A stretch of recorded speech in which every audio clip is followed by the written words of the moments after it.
2, 1. Welcome to the Epic Journey podcast.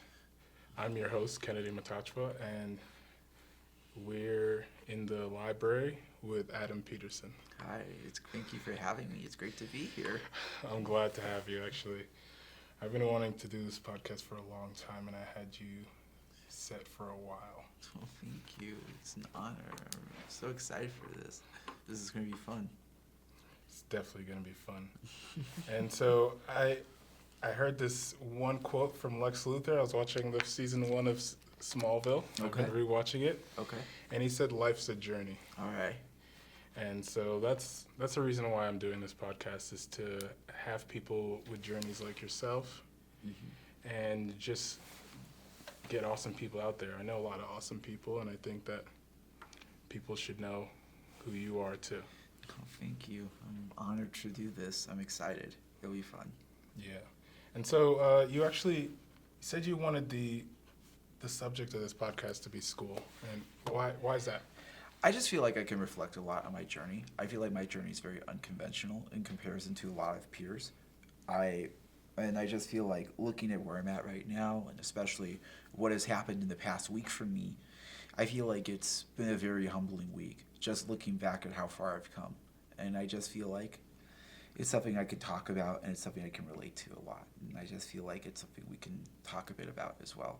Right. And so how did you get here? To BYU? Yeah. I actually started at UVU, and so that was my first experience with UVU, was that when I was out of high school, my SAT scores were awful, and my GPA was a 3.46. So that's still good, and I still got into quite a few colleges. And life changed, and this UVU, Utah Valley, was not on my list initially. It was a very last-minute decision. Really? And so why did you pick UVU? My life was changing. That was when I was getting ready to join the church, and it was a recommendation from a friend at the time, because I was on a choir trip up in Canada, so like Vancouver. Right. And when I got there, I was calling her because she couldn't be on the trip. She was in choir with me, and so I just wanted to see how she was doing, how she was holding up, and be like, we missed you, we wish you were here. And I was just saying, like, man, it just feels like my life has changed so much. I don't feel like the school I wanted to go to is perfect for me anymore. And she's like, well, why don't you come to Utah Valley University with me? Why don't you come down with me in the fall? I think that'd be a good place for you. And Like to enroll in the fall? yeah. So because they do open enrollments there, I think they still do open enrollments, so you can enroll pretty much until like August 1st. So I contacted my parents, we talked about it over spring break, and then when I returned from spring break, we looked into it further, and they said, do it, go ahead. And I got a really good scholarship. I was able to get in-state tuition from it, and I ended up there. And before I came in there, I had to take something called the Accuplacer. And the Accuplacer is kind of like a SAT sort of test. And the reason I took it was because I was at risk of taking classes that would unfortunately not allow me to get credit for it. And so I took all the classes I needed to take, and I did those tests, and I was able to enroll into UVU and start earning credits right away and have them apply to graduation. And so I wasn't taking like sub-level courses. So I was taking 1,000 level courses as soon as I got in, and I was able to start earning credits. And then when I got to UVU, I knew right away this wasn't the end of the journey. I felt like I needed to be somewhere else. And so for me, I just felt like BYU was the end goal. And, thinking back on that journey, that was a wise choice. And so I began the application to transfer to BYU for winter 2016 after my freshman year. So that would be summer 2015. And I got an email in the fall saying, we can't let you in. And I was like, okay, that's fine. I'll just do winter at UVU. I didn't really think much of it. And I remember I went home for Thanksgiving that year, and out of curiosity, I reopened my application. and everything was still saved. All of my essays, all of my information, all I had to do was get my ecclesiastic endorsement again. And I didn't even have to repay it too. Really? Yeah. So I was like, should I give it a second shot? My parents were like, yeah, go for it. And so I gave it a second shot, and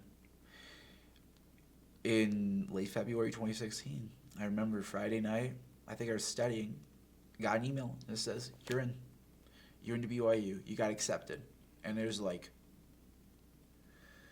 that was so surreal. It was unbelievable.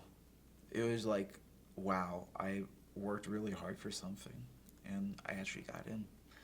And so I got into BYU fall 2016, and I've just been spending the rest of my time finishing out my undergraduate here.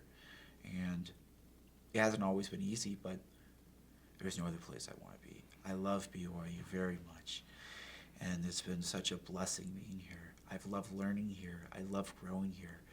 And I've learned not just academically, but also spiritually too. And I think that's the beauty of a place like BYU. I feel like my faith and my testimony in the church has strengthened so much here, from the confidants I've met, the friends, the relationships I've developed, and just learning about myself. And there's no place like it. I love BYU, and I just love studying here. It's home, and that's how I got here. And right now, I have an internship that I'm doing, and I also do research as well. And those are blessings and opportunities that came from being at BYU. And I absolutely really appreciate that, because they've really prepared me for beyond my undergraduate. Right, and that's an interesting journey, and I really really relate with that. But I do have a question. For me, like, I've realized I put really high standards for myself. Mm-hmm. Like, the goals I had for myself when moving to Utah Mm-hmm. are so different than the goals I have now. Mm-hmm. Like, I've already passed the goals that I had when I moved here, Yeah. and I'm already like stressed out of like what can I do next. So like, now that you're in your final semester, like, how different do you feel about like BYU and how your outlook on your goals in your life? Because I know now you're like waiting to hear back from schools, and you want to go to grad school, and Mm-hmm.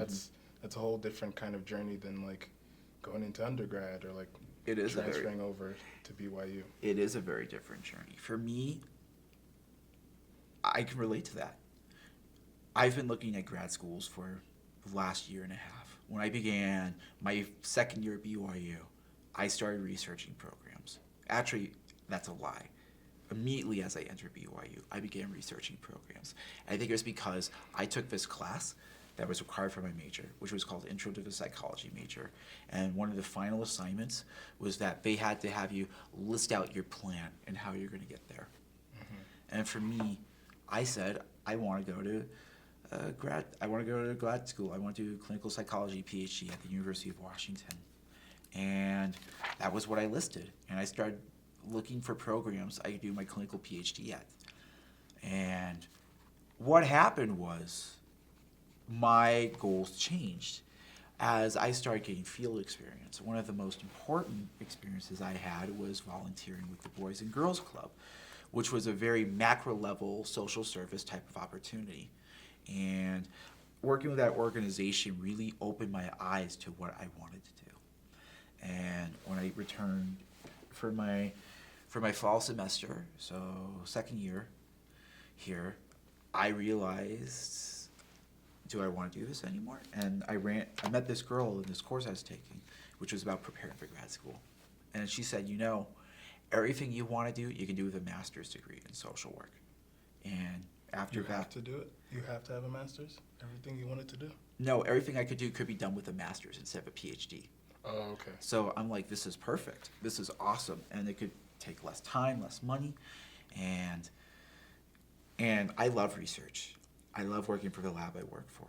But the thing is, I don't want research to be my primary focus. And if I went for a clinical PhD, I feel like it would have been very hard for me personally, because That would have been a lot of time, and I wouldn't have been able to do what I wanted to do, which is work with people and help them feel better. Right. And so my goals definitely changed since I went to BYU. For me, I was like, I'm going to go pursue a clinical PhD, and I'm going to go on this big, grand, epic adventure all around the country and going to meet new people. But as life has changed, especially with a lot of events in my family the past year, I realized that my desires have changed as well. And I've talked with my parents about this, and I said, I don't want to go to a lot of these schools anymore that I applied to. I want to stay here in Utah because Utah is my home, and this is where my friends are. And I love my friends, and I also realize that family's more important than it used to be. And it's time to start taking some of those matters a lot more seriously, such as looking into dating and courtship and family, and this is the best place for it. And these are things and ideas I'm starting to take more seriously than I did a year ago, because I realize my family situation is tiny. Like, I'm the only sibling left. I only have my cousins, and I realize I'm going to be alone, and I realize it's time to start investing in these things and realizing, I talked to my parents, they said, yeah, that makes sense. You feel alone and all those things. But they also said this, that your family becomes your friends. And that's something I've tried to do. I've tried to always keep... Your friends become your family? Yeah. Yeah. And I've tried to keep that very important. And so there's a lot of things swirling in my mind right now. And so a lot of these things I'm trying to process and figure out soon. Because a lot of this is very fresh information, like within the past several weeks. Right. And so a lot of it's like, okay, what's my next step? How do I get there? And all of these things. And at the same time, I'm not too sure if this is exactly the direction I need to go right now. But what I do know is that, going back to what you said, yes, my goals have changed for myself. And that's okay, because I realize that what I want has changed. And for me, it's staying in Utah to pursue grad school. And if that doesn't work, maybe just work. Sorry. Siri, good grief. But or maybe just working for a year or something around here. But I just realized there's just a lot of things. Grief changes a person. It changes your whole outlook on everything. Do you feel like you've changed a lot? Yeah, I've In changed. the last year? I've changed so much. When my brother passed away, I felt like, oh, this doesn't affect me. I went home to the funeral. I tried to be strong for my parents, and that was a big mistake. And when I returned in the summer, I didn't notice any issues. But then once August, September started rolling around, I felt like I struggled with my close friends. I felt like I was always getting angry, and my opinion was starting to be very negative and very spiteful, and it was leaking out more, and it was causing fractures in all my relationships. And I felt that way throughout all the fall semester. And I started looking into grief counseling because I realized this isn't good. I need to fix this. And my parents are like, everything's fine. You're crazy. You're just stressed about grad school. I'm like, no, I'm not stressed about grad school. This is different. Right. And I went in there, and it's been good. Grief is still tough, and it's still very hard, because challenges that are typically easy to overcome become your worst nightmares. And it's just amazing. And it's also amazing how alone you can feel it sometimes. Like, when I'm with you guys, sometimes, like a few weeks ago at the Super Bowl party, I felt very alone, even though I was surrounded by all my friends. And it's a very strange feeling. And so, yeah, grief has changed me. It has affected me. It has affected what's important and what I desire. And it's affected what's important. Like, for me, my family's important. I don't want to go out to the East Coast or the Midwest anymore. I want to be here because it's an easy commute home, and it's cheap too. Yeah. It's a 90-minute flight to... I'm from Washington State, so Seattle's my home. And so it's a 90-minute flight to SeaTac. And it's very easy and cheap for me to get home too. And it's easy for my parents to come out and see me too. And so it's a very easy situation. And going elsewhere would be more time and more money. And so I just realized that's an important thing. And so that has definitely affected my goals for school. And so looking at my journey at BYU, it's been tough. The people I've had relationships have changed, dynamics have changed. But one thing that's really stayed constant throughout my time at BYU is that a lot of the people that have been close to me have still stayed close to me. People I've met a few years ago, I still keep in touch with. People I met a year ago, I still keep in touch with. And people this year, I still keep in touch with. It's amazing. And I just love this community where everywhere you go, you have a friend at BYU. And you always have someone that's going to look out for you. And I think that's one of the most amazing things about this community is that it's very collectivist in their nature, because most of America is very individualist, which is like we care for ourselves. It's all about ourselves, and it's not about everyone else. But our church is about taking in people and really taking care of them and looking out for other people. It's kind of like, I view in a way like how a lot of people view countries, like families in different countries are viewed, and like how they respect their elders and they respect others. And it's not about myself, but it's about everyone else. And everyone has value, and everyone has something to say, a story to tell, and something to commit. And that's what I feel you get here at BYU, because in my research lab, I have friends there.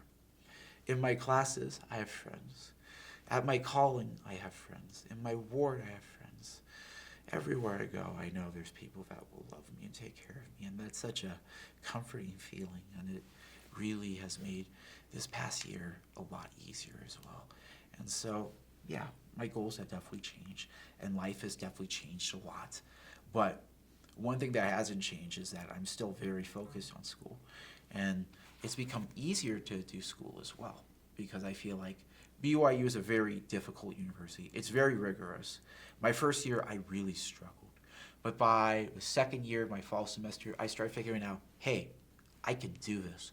I know how to win. I know how to be successful.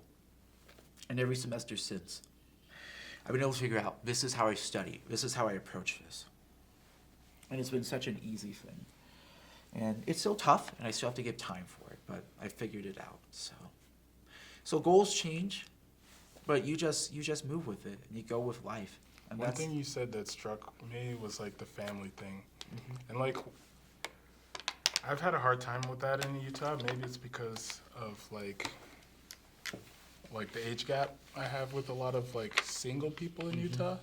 Like, I don't have that with maybe the married people, but a lot of the single people are like younger than 21, like very young, and like just like don't know what they want and kind of aren't very focused. Yeah. And so one problem I've had with people out here is that I think they see a lot of their interactions with people as either meaningless or like ephemeral. Because they're like, oh, that's just another guy around here. So a lot of, it wasn't until I moved to Provo and like got into the ward in the village where I started like having more long-term friends. But like, I feel maybe that I'm very different from people. Well, I know I'm very different from people out here in Utah. And it makes me of two minds, kind of like, I love Utah and I love the people here, but a lot of times I do feel a distance. Like when you say you feel alone in a room, I feel that very often, maybe like 3 out of 10 times. Where I'm there and I'm like, what am I doing here? Like, who am I? Yeah. And so that's one interesting thing you said about like dating, because like I've kind of thought that maybe I shouldn't really date out here because people are so different, and maybe like going to grad school back home or going somewhere where it isn't so like it isn't so Mormon, and it isn't so like the focus isn't so much on dating, because I feel like here you know, it's kind of that saying, less is more. People are so focused on dating and being married and like being exalted in the temple and stuff like that, that they almost don't even get to do it. Just because they're too focused on something. I think you can focus on something so much that you you can cause yourself to fail. Yeah, And I agree with that. I get that feeling here where it's like, don't feel like I'm getting to know people on a honest level here. I think people become so guarded and focused on their interactions that I don't even know if I'm getting to know people or if I'm getting close to people. All right. And there's only certain people where I'm like, okay, I am getting close to you, but I'll know someone. I'm like, I've known you for like 6 months or like a year. And like back home, if I was friends with somebody for like 6 months and a year, like that was a really good friend. But here it's like, you know, I don't know where I stand with people a lot of times. And it might be, these buildings are so weird. It might be like just the social, you know, norms of Utah that I don't really like am on the same wavelength with, and how people just kind of show their love and show how they're caring. But it's just, it's always odd for me. Okay. And I always just feel like maybe dating here isn't like for me, or like, I don't know. What do you think about that? Because like, I know you don't have a girlfriend now, so it's like, you know, dating isn't like as easy as like some people I see. They move here, 3 days, they have a boyfriend. No, or a absolutely, girlfriend. absolutely. And it's like, that wasn't me. You know? I know, that's not me either. When I first moved here, I think I was very caught up in all of it. I was caught up in dating, and I think a lot of it was, this was so new, this was so fresh. And then I started realizing as I went on, especially my sophomore year, that I realized, you know, a lot of these dates don't go anywhere. It just felt meaningless interactions. And so I get that too. I just started doing less of that. And so that's why I don't really go out on many dates. And it takes me a lot to get to that point. Because I think for me, something I've talked with my parents about, and I know you and I don't see eye to eye on a lot of things, but they say, you know, look at all of the people in your life and all of those successful friendships you've had with women and what you've learned from them, and take that with you wherever you go. And that's something I hold with me, and I think that's a very true statement, because I look back on all the people I've met, and I've always learned something. And the people matter. I'm always in touch with them, and I always find ways to see them, because I feel like a lot of my relationships have been very meaningful. Like, one of the ways I look at it is my friend Ashlyn Wiltsey. I still keep in touch with her, and I know you've always laughed at it, thinking it's very weird and strange. No, that's not me. That's someone else. Oh, that was I don't think it's weird to keep in touch with women. Like, there's so many women that you would be surprised that, like, I still keep in touch with, that, like, I still talk to every day. Like, I don't know if you knew McKenna Wilson. She was in the ward. She moved to San Francisco. Oh. I still, like, talk to her. That's awesome. I talk to Angelica Thompson. She's Miss Orem over in, Miss Orem. you know, in Orem. And I talk to, like, and then I see Savannah at least, like, 4 times a week. That's true. And it's just, like, I have no problem with just, like, keeping in touch with women. Like, most of my best friends are women. I have a friend, she just got married. She's living in Rexburg with her husband. That's awesome. Her name is Christine Tan. And so it's like, I do love my relationships with those women. And I even have people that I were friends with right outside of high school, like Sophie Polanski. She lives in Philly. She's an art major, and she absolutely is not a member. Okay. She still drinks and hooks up with dudes and stuff or whatever. And, you know, I love her, and she's great. But, like, that's not dating, you know? That's true. And it's always weird to kind of qualify that, because it's like... I can definitely see where it's weird, but I guess sometimes it can be frustrating, because I think everyone here has a horror story of Provo. Because Provo is such an interesting place Yeah, to I have find Hannah people. on tomorrow. What? I have Hannah Hakim on tomorrow. Oh, that'll be fun. We're going to hear her horror stories. Oh, that'll be fun. So for me, it just feels like one of the things I struggle with is that it feels like whenever I'm ready to ask someone out or I go out with someone, it's always feels like it always falls through because they're like, oh, you're a great friend, and that always happens. So it's frustrating, yeah, it could definitely be frustrating, and I think for the majority of people, they don't have it easy because in my class a few days ago, my LES Perspectives, we talked about we had a subject called the hard things, and it was talking about psychology and LDS church and how does it intertwine and can they coexist, and that's the whole purpose of the course, and I think it's one of my most favorite courses I've taken. LDS what? LDS Perspectives in Psychology. And psychology. And so we talked about, last night we talked about, or no, it was Wednesday, we talked about like depression and anxiety, and we talked about like the talk Elder Holland gave a while back, Like a Broken Vessel, which I think is a really good talk, and we talked about what could bring us depression, what could bring us anxiety, and so our professor's like, well, dating's one of them, and watching the U beat BYU in sports, which I laughed at. I thought that was really cute. And so the point he was trying to say is we all have hard things, and we talked about ways we deal with it, and I said, there's days where it feels like I'm not worthy, and I'm lesser than people around me, and it's hard, and you just keep putting one foot in front of the other, and I think what helps is my relationship with the church, reading my scriptures, and knowing that Heavenly Father looks out for me and cares for me. So that does remind me of this one quote from President Jordan B. Hinckley. It isn't as bad as you sometimes think it is. It all works out. Don't worry.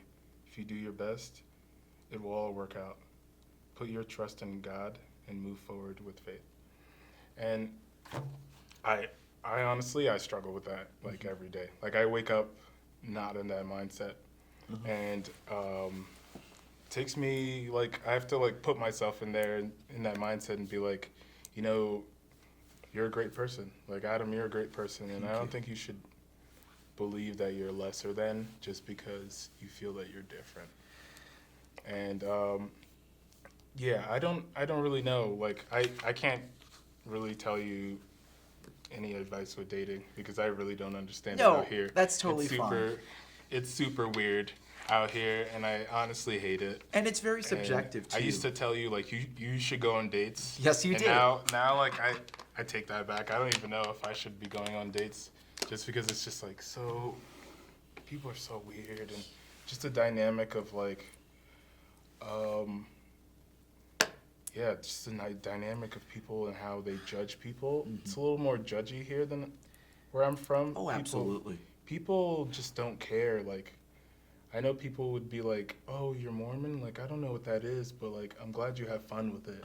And they just don't care. They wouldn't even, like, want to, like, you to explain it. Where out here, people are like, oh, you... I said this in my last podcast, like, oh, you like Game of Thrones? And then they just will never talk to you again. Yeah, that's definitely something, because it feels like a lot of times those things can definitely ostracize you from people. And something I find is that your image is super important here. It's like high school, kind of. If people care about how you look, how you dress, the way you talk, the way you look. And there's this running joke that probably has some merit, but my friends, the Nick White and Austin Stevens, they call me the King of Provo. Really? Yes, they do. And there's other people that call me that too. People on Twitter call me that. I've seen that. You've seen that, yes, you have. The King of Provo. And they talk about, you've got so much clout, I'm afraid to talk to you. And the thing is, that's really important to these people down here. And I wouldn't be lying to say if it's important to me to some degree too, because it's like how you look, how you present yourself. And like me saying like on Instagram a few weeks ago, I posted that post, Drip Too Hard, but it was very filtered. Like I had Nick White approve it. I'm like, what should my caption be? Should it be Drip Too Hard? And he's like, go for it. That's my approval. And then everyone gobbled it up. They lost it reading it. If you look at the comments on it, people... I did see them. People got shook hard. They were shook so hard. That's amazing. And so, yeah, clout is so important. Yeah, this photo. Yeah, I'll put it up. Yeah. Clout is so important to people. it's so critical to them because I think we all want to look like it's the American dream kind of. We want to have this. We want to have our temple marriage. We want to have our white picket fence, and we want to be able to have our successful degree, and have our like. This is my beautiful wife. Ain't she nice? And then have our little kids. My wife. Yeah, I totally get that. But like, I'm the opposite. I just don't really care. Like even in the slightest, and so I have a hard time with it. Just like I really don't really care what kind of clothes you wear unless you look good in them and it's like that's your style. If you're just wearing like an Adidas jumper just because like all the other like blonde girls are wearing Adidas jumpers, it makes me like not want to look you in the eyes. It makes me go like, why are you trying so hard? Like they say in Xbox, don't be a tryhard. Yeah. You know, being a tryhard is not fun. Like trying so hard and putting up a front and this filter of like, this is who I am, just is a real turnoff for me. And if I see somebody trying that hard, like I don't dismiss people, flippantly, but it's just not my kind of lifestyle where I want to impress people. Like I've never tried to impress people. I don't really care to get like the fresh new clothes. Like I really don't know what people like, and a lot of things people like I hate, like wearing like pants that are tight up to your calf. I hate that. That looks so weird. Where I'm from, people would say like you're wearing high waters, like what's wrong with you? And so it's really interesting to me because it's like extreme in Utah. And Cade's calling. Let's see what Cade has to say. Hello, Cade. Hey, We're recording the podcast right now. Yo, where is the studio? It's I don't even know. It's past the Asian. It's around the Asian stuff on the 4th floor of the library. Oh, I know where you're at. All right. You're in the media center? Yeah. I'll be there. All right. Bye. Bye. Yeah. So it's just I found that I don't know if it's like the culture of Utah that's that, or if it's the new like generation of like Instagramming people and like but where I come from, people just dress dirty. I don't know. Yeah. It's like the Brooklyn look is like, oh, I've got holes and I'm just like, like a chic bum. Where here it's like, I don't know. But like, yeah, I just have a hard time driving with it, and that's why I have a hard time even like dating here because I'm not participating, And I really do participate in that culture, so I think maybe that's why it's easy. Yeah, I see your hat and your socks, Post Malone. And I think a lot of it too is because I grew up in the Instagram generation. I was the generation that grew up with Instagram in high school. Oh. And so I think I was always very conscious about how I looked in high school and how the way I acted and the way I behaved in high school. Like, I was like, oh, I can't like anime. That's weird. I can't talk about video games. That's bizarre. And I'm a lot more open about that stuff still, but I'm still a bit reserved. And I love anime. You can look at mine. I know. You got the Straw Hat Pirates on there. Mugiwara Kaizoku. Yeah, Straw Hat Pirates. And yeah, I was so nerdy in high school. Like, all I did was like run track and play violin, and I just had I had the worst looking clothes. Like most of my pants were like cargo pants with like 7 different pockets of stuff like tissues and candy in them. And I had just like, I looked terrible. And my generation in high school, I didn't get Facebook until the middle of my junior year. Oh, yeah. Everyone was still on MySpace and AIM and AOL Instant Messenger. AOL AIM. Wow. That's old. Yeah, it was that old stuff. And do we have to leave soon? Hey, sorry, yeah. We got our next reservation that's here. All right. They're here right now? Yeah. All right, great. You can finish up soon. Yeah, we'll finish up in a few minutes, in like a minute. All right. Just gonna end it. Do you have the tag with you? Yeah. Okay. I will just run over and get them checked in, Mm-hmm. and so we'll be back in a couple minutes. Awesome. Nice. Thanks.